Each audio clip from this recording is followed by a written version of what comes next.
Chapter 6. The Academy. The morning arrived. Max felt a mix of nerves and excitement about the day ahead. Once he was ready, he headed to the dining hall and served himself a simple yet hearty breakfast to give him energy. His first stop was the 4th Squad's research center, where Captain Louis was eager to see how the shadow had affected the young man. "Don't touch anything, stand right here," the scientist said without greeting him. Max greeted him and obeyed. He stood in the marked spot. Several other people entered the room and began taking the young man's measurements, photos, and vital signs. He stood still, waiting for a comment, but no one said anything to him. They just exchanged data and spoke with their captain, which annoyed Max a little. They made him go into a machine like an MRI to get images of the inside of his head. He also entered a giant scanner while everyone talked amongst themselves. He was completely lost, unable to understand what they were saying about his condition. On the screens, he saw his body along with various numbers and symbols that he recognized as runes. After an hour, Lewis told him they were done and that he could leave. "I still have more time scheduled here," Max complained. "That's not my concern, insolent brat," the captain replied irritably. "What am I supposed to do now? Also, I need to know what's happening to me," Max said, growing impatient. "I repeat, it's not my problem," the old man replied gruffly and walked away. A tall, slender young woman entered where the old man had left. He was so absorbed in analyzing the recent tests that he didn't even bother to look back. She smiled at Max and said in a voice that didn't match her appearance at all, "Hi, nice to meet you. My name is Aline. I'm a lieutenant in this squad, so you can relax. I'll give you the answers you're looking for." "Nice to meet you," Max replied, visibly calmer. "As you know, you managed to awaken your soul when you faced the out-of-control giant shadow," she continued. "In this image, you can see that your body is undergoing noticeable changes. I must say, they're happening quite quickly." On the scanner, he saw an X-ray-like image of a point in the center of his body about the size of a ping-pong ball. It was emitting waves that spread throughout his body. That was the soul essence, the source of energy for those who could manipulate it. In another image, he saw that his muscles were slightly more developed as they were irradiated with the same power. The scans of his head showed lights of various colors flashing everywhere, which excited Max greatly. "Now," Elaine continued in a more serious tone, "this image should indicate that your soul essence can be manifested more fluidly by your body. But since that's not happening, we theorize that the shadow is preventing it in some way that we can't yet identify. That's why we're running all these tests." When Max compared his image to that of another member of the guard, he could see that his body wasn't covered by the same uniform mantle of energy as the other man's. This scared and worried Max. "Don't panic," she reassured him. "You haven't trained in soul manifestation yet, so that must also play a role." "But what if I can't do it?" Max asked. "You will," she said. "Captain Lily herself will teach you. There's no better teacher for that. You can relax." Elaine explained that her squad was dedicated to researching the soul and its potential applications. Having studied and developed runes for missions, she offered him a demonstration. First, the index and middle fingers of her left hand began to glow. She moved her hand through the air, leaving traces behind, and when she touched them again, a small, light-made rabbit emerged and ran around. When the rabbit reached Max, he heard Aline's voice in his head say, "This is a combination of a communication rune and a materialization rune. By combining them, you can create many things with endless applications, like sending secret messages or delivering information securely." This left Max speechless. He wanted to know more, but she told him that their time was up, and they both had to stick to their schedules. They said goodbye, agreeing that future lessons would be as pleasant as this one. The highly motivated young man hurried off to his next lesson. Finally, he could begin training to meet Achilles and learn more about him, the previous bearers, and the shadow. When he arrived at his next lesson location, Madame Lily was waiting for him at the entrance, smiling and speaking in a calm tone. She told him that he needed to familiarize himself with the facilities first to avoid wandering around and to understand how the guard operated. First, they went to a school with several children. Each classroom had a group of kids who appeared to be the same age. She explained that this was where the apprentices' academic training began, either when they were identified as newborns or when they were abandoned. The next room had all the necessary exercise equipment. He assumed it was the gym where he would have to train for at least 2 hours starting the next day. He saw people following their programs and caught a glimpse of Sasha lifting a seemingly impossible weight for someone of her build. Slender but not overly muscular, she seemed to have no trouble at all. He also saw some members of the organization practicing martial arts to prepare for their missions. They passed places that Max already knew, such as the dining hall, library, meeting room, and medical center. There, the captain introduced him to most of the present staff. She told him that they had the largest number of members, which ensured that no one would be seriously injured and that anyone in need could be treated quickly. The captain also briefly mentioned the 5th Squad, whose members were responsible for gathering information and investigating all data and events related to the world between worlds. They were always keeping their fellow members updated. This squad created perimeters and mission zones to cover up fights if they occurred and to prevent ordinary humans from coming into contact with operations.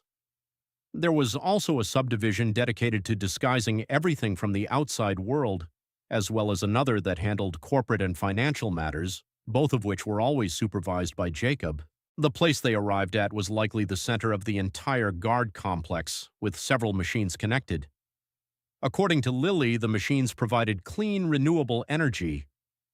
Thanks to advancements discovered by Captain Curie, the headquarters were powered by natural elements such as solar and wind energy. Even the training bags were engraved with runes to absorb the force of each punch and transform it into power. This prevented waste in the facility. When they returned to the room they had started from, Madame Lily told Max, "The journey you're about to embark on requires your full dedication and participation. I'll never ask you to do anything you don't believe you're capable of. Don't feel pressured if things don't work out at first. Be patient, and you'll see how you develop new and fantastic abilities. For now, we'll focus on teaching you to practically manifest your soul essence." They entered a large, empty room with 2 circular mats on the floor and several faintly illuminated runes. They sat in a meditative position, and the lessons began. "Breathing is key to bringing harmony to your body," Madame Lily began. "Inhale deeply and hold the air for 10 seconds, then let it out slowly. Repeat this at least 100 times until you feel your body grow lighter and your thoughts become focused solely on breathing." The exercise seemed easy, but he had to repeat it several times. Sometimes he didn't wait the right number of seconds, and other times he moved from his position.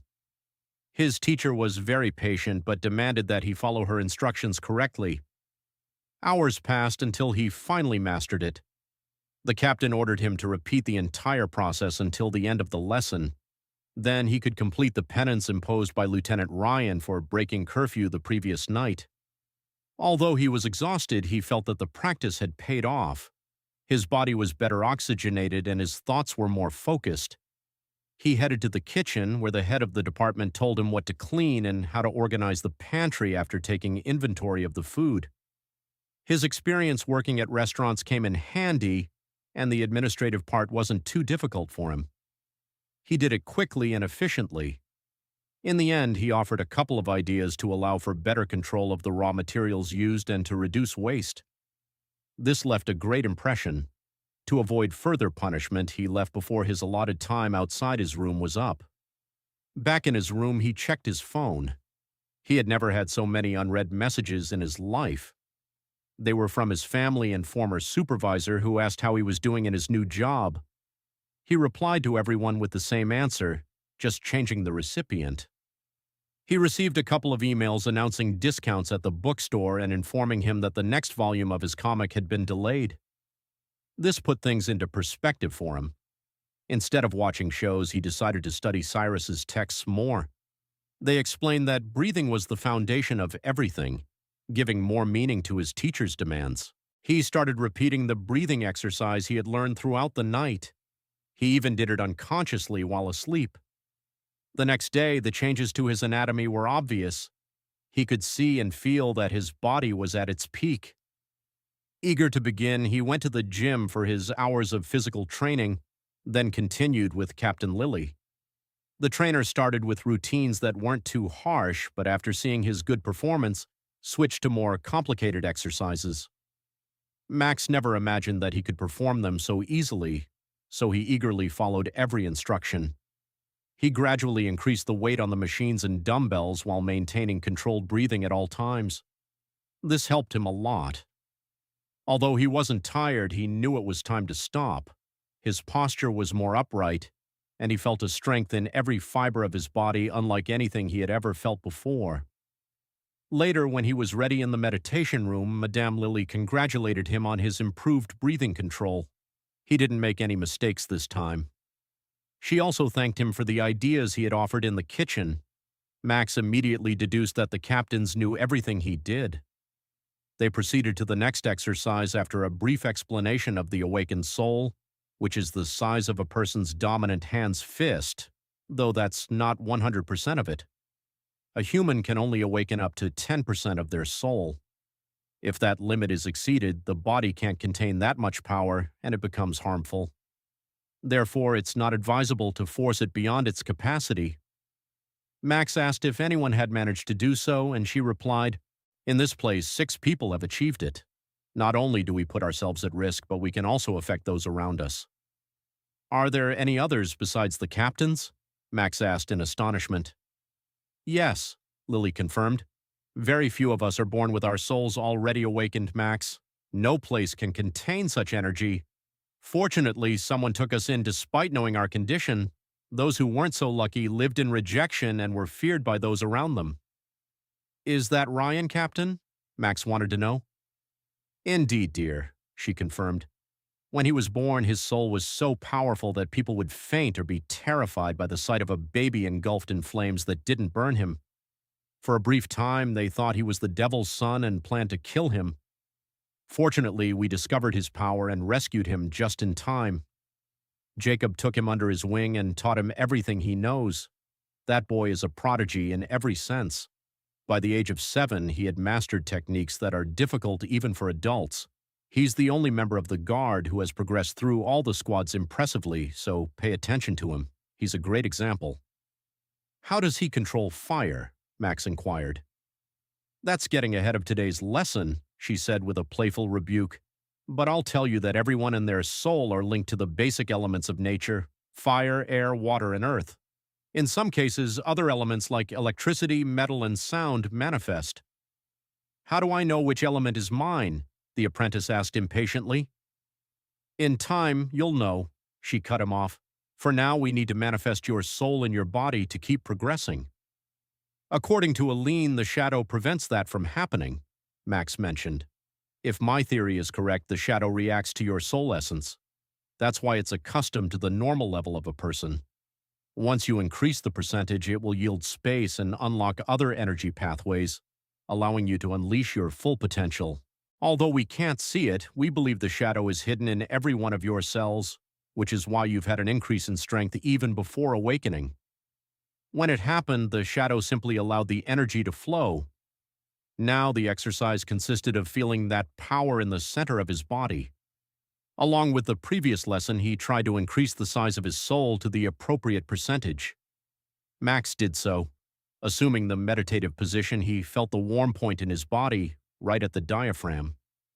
As he performed the breathing movements, he noticed that it expanded with each inhalation and contracted with each exhalation. He felt that energy center grows little by little. This time, the hours flew by. His soul was now the size of a billiard ball. This confirmed Madame Lily's theory that the shadow didn't interfere with Max's energy, but rather adapted to his current condition while remaining inside. Achilles knew this as well, which motivated him to push Max into training with the Guard. This way, Max could withstand the shadow's use later. More motivated than the day before, the young man attended his first combat lesson. He had never been in a fight before meeting Achilles. He assumed this lesson wouldn't go as well as the previous ones because of his lack of experience. The captain of the second squad was waiting for him. He was an extremely large white man. All of his muscles were hyper-developed and visible to the naked eye. He appeared to be in his 40s, though Max knew that all the captains were much older. He had a military-style haircut and a light brown beard that covered half of his face. When the new teacher saw him, he exclaimed with a smile, almost shouting, "Get ready to be punched infinitely, kid." He then burst into loud laughter. "Good afternoon," Max said, more scared than anything by the greeting.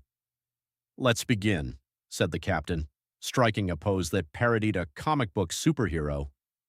First, Heracles emphasized the importance of breathing and how it had to be synchronized with every movement. Then he taught him defensive and offensive positions, as well as techniques from various martial arts he had mastered.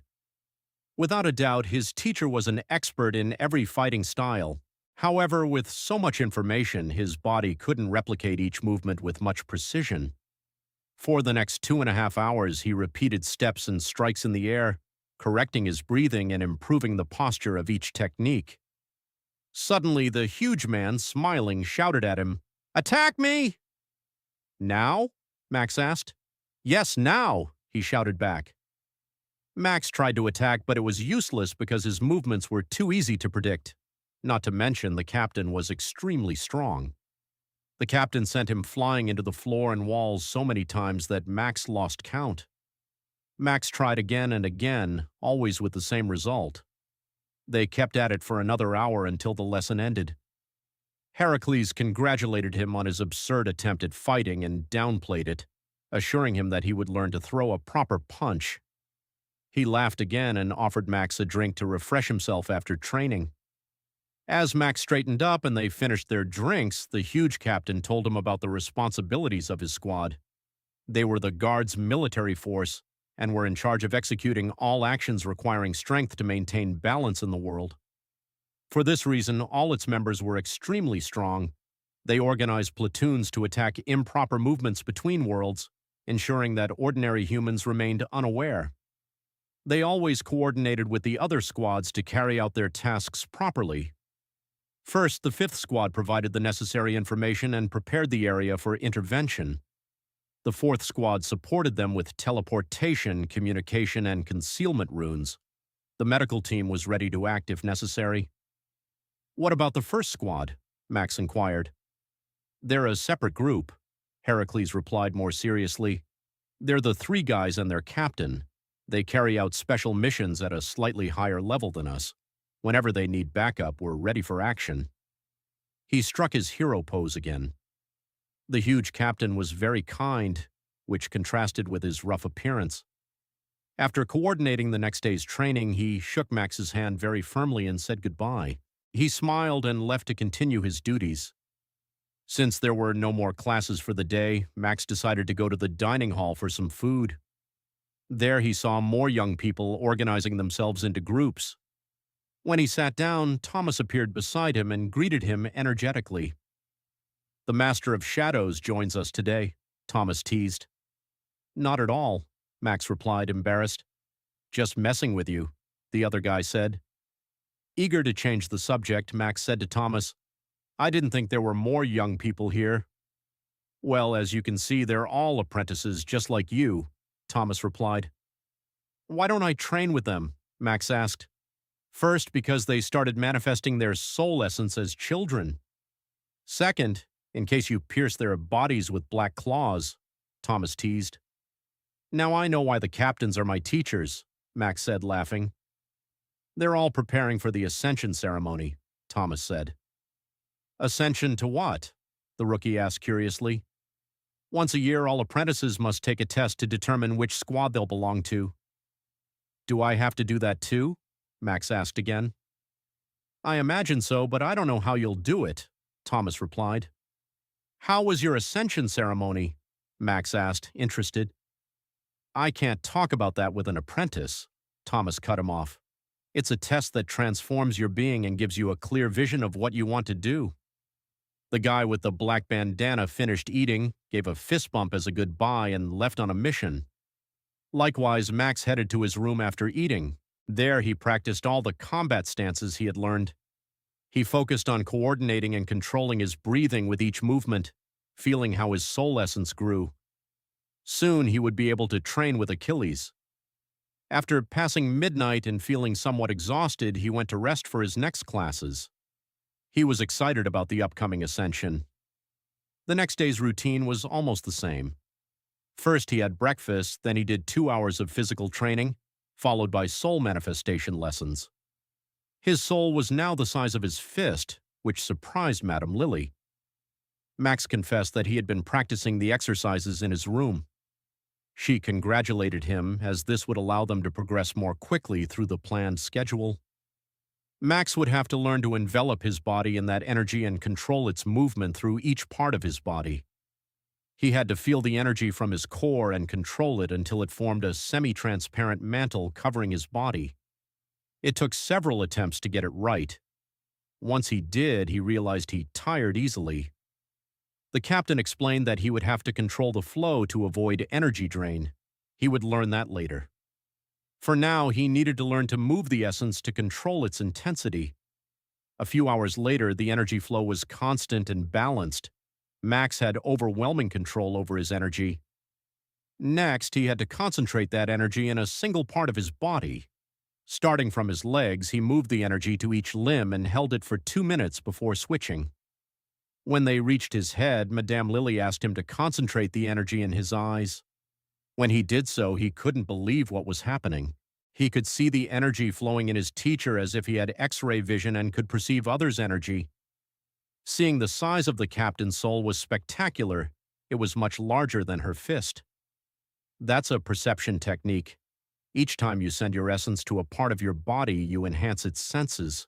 The same will happen with the other 4 senses, she explained. And so it was. By concentrating energy in his ears, he could hear more clearly and from greater distances.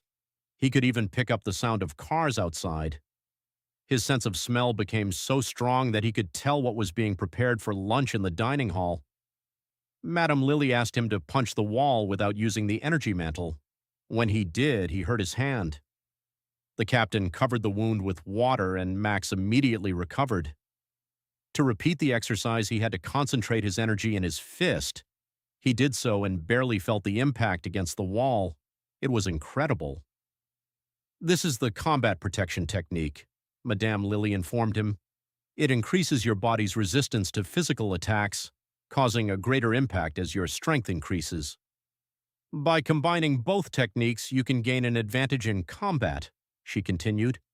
If you can see where your opponent is concentrating their strength, you can counter the impact by sending energy to the defense point.